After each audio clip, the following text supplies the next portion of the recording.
Babylone croule sous les poncifs, les mythes et les prophéties, si loin, très loin de sa réalité historique. Aujourd'hui, Babylone est un site archéologique majeur, situé sur l'Euphrate au sud de Bagdad, la capitale de l'Irak moderne.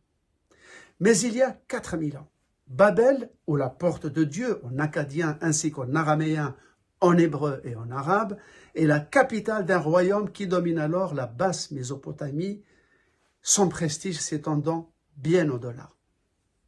Cet État atteint son apogée au VIe siècle avant Jésus-Christ, sous le règne du fameux Nabuchodonosor II, lequel domine tout le Moyen-Orient.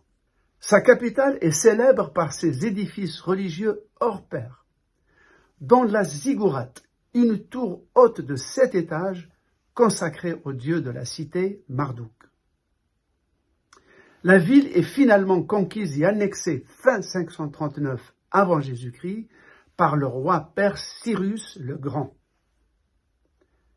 En 331 avant Jésus-Christ, c'est au tour d'Alexandre le Grand, le Macédonien, d'y entrer en conquérant après avoir renversé l'Empire perse. Il y mourra 8 ans plus tard.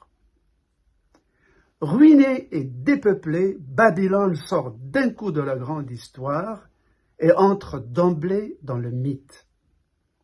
Les auteurs grecs en décrivent les jardins suspendus qui lui valent une place de choix parmi les 7 merveilles du monde antique. La Bible s'en inspire pour la tour de Babel. L'Apocalypse de Jean l'érige en figure du mal absolu et un verset du Coran y voit même l'antre de l'orgueil et du péché dont est capable l'homme sans foi ni loi.